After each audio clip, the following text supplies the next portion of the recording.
میں اپنے شیخ کے لیے عربی اس کا ترجمہ کر دوں گا۔ پہلی بات تو یہ ہے کہ شیخ عبدالعزیز فیضی حفظہ اللہ میرے بڑے عزیز ہیں، اور میں ان کو ان دنوں سے جانتا ہوں جن دنوں میں وہ جامعۃ الامام بخاری میں ایک اچھے باصلاحیت استاد کی حیثیت سے مقرر کیے گئے تھے۔ تب سے ان کی محبت ہمارے ساتھ ہے، اللہ ان کی محبت کا بہتر صلہ عطا فرمائے۔ لیکن انہوں نے آج اسٹیج پر میرے لیے جو کلمہ استعمال کیا ہے، واللہ انہا قد قسمت ظہری، میری کمر اس نے توڑ دی ہے۔ قسم اللہ کی، میں اللہ کے گھر میں کہتا ہوں کہ مجھے عالم ہونے کا بھی کبھی غرضہ نہیں رہا، چھ جائے کہ فقیہ۔ بخدا میں کوئی مسئلہ کسی کو نہیں دیتا ہوں جب تک کہ میں شیخ ابن عثیمین کو نہیں پڑھ لیتا ہوں، شیخ ابن باز کو نہیں پڑھ لیتا ہوں۔ واللہ نحن طلاب علی کتب ہؤلاء الائمہ والمشائخ، چھ جائے کہ ہم فقیہ الدہر ہوں، واللہ میں طالب علم ہوں۔ میں نے جو شیخ ابن باز کے اندر علم دیکھا ہے، ابن عثیمین کے اندر علم دیکھا ہے، اگر ان کے ناخن کا علم بھی اگر ہم لوگوں کو مل جائے تو قسم اللہ کی ہم سنور جائیں۔ قسم اللہ پاک کی، اگر یہ لوگ قرون اولیٰ میں ہوتے تو امام احمد ہوتے، امام ابن تیمیہ ہوتے، امام دارقطنی ہوتے۔ اسی لیے آپ کی محبت سر آنکھوں پر، اللہ آپ کو جزائے خیر دے، لیکن تاریخ میں ثنا میں اطراء اور مبالغہ لا يجوز۔ الامر الثانی، آج سے 44 سال پہلے ہمارے محترم بھائی شیخ عبدالمتین السلفی، اللہ تعالیٰ اس کے بال کو جنت میں داخل دے، بال اس کی مغفرت فرمائے، اس کی اور اس کے والدین کے، اس کے پورے کنبے، اس کی حدیث دانی اور اہل حدیثیت کا یہ ثبوت تھا کہ اس نے جو جامعہ قائم کیا اس کا نام رکھا تھا جامعۃ الامام البخاری۔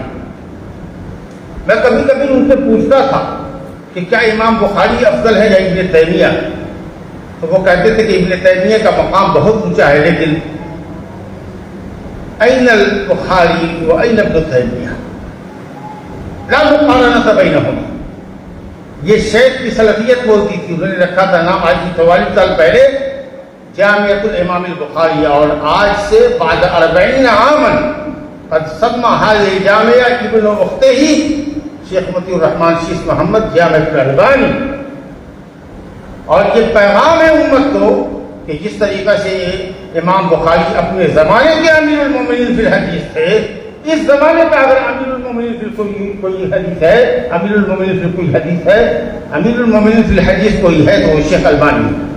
اب مجھے یہ نہیں سمجھ میں آتا ہے کہ یہ اللہ تعالیٰ کی توفیق تھی ان کو، یا یہ ہے کہ کسی پروگرام کے تحت، لیکن اس نام میں، اس تسمیہ کے اندر الرجل موفق بأنه سمى جامعته بالجامعة الألباني كما سمى خاله بجامعة الإمام البخاري، فكما أن الإمام البخاري كان إماما وأمير المؤمنين في الحديث في زمانه، فالشيخ الألباني أمير المؤمنين في عصره۔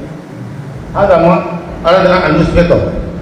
والأمر الثالث، اس سیمینار کے تعلق سے کہ شیخ البانی، حقیقت یہ ہے کہ جب اس کی خدمات، اس کی کتابوں کو اگر آپ دیکھیے اور ان کی زندگی کے ایام پر بانٹیے آپ، تو مجھے یہ لگتا ہے کہ یہ شخص اس صدی کا نہیں تھا، اس شخص کو قرون اولیٰ میں ہونا چاہیے تھا، لیکن اللہ رب العالمین کی حکمت اور مشیت کو وہی جانے۔ لگتا ہے کہ قرون اولیٰ کے علماء شیخ بن باز، شیخ عثیمین اور شیخ البانی اس دور متخلف کے اندر جلوہ گر ہوئے۔ اللہ تعالیٰ کی اس نعمت پر ہم لوگ جتنا بھی شکر ادا کریں کم ہے۔ بس شیخ المحدث الالبانی والشیخ بن باز والشیخ بن عثیمین هؤلاء من علماء القرون الاولى الذين ظهروا في هذا العصر المتقدم۔ والله لو رأيت علمهم لوجدتهم كأنه الامام احمد بن حنبل، وكأنه ابن تيمية، وكأنه الامام البخاري في هذا العصر۔ وبالله التوفيق، وصلى الله على نبينا محمد وآله وصحبه وسلم۔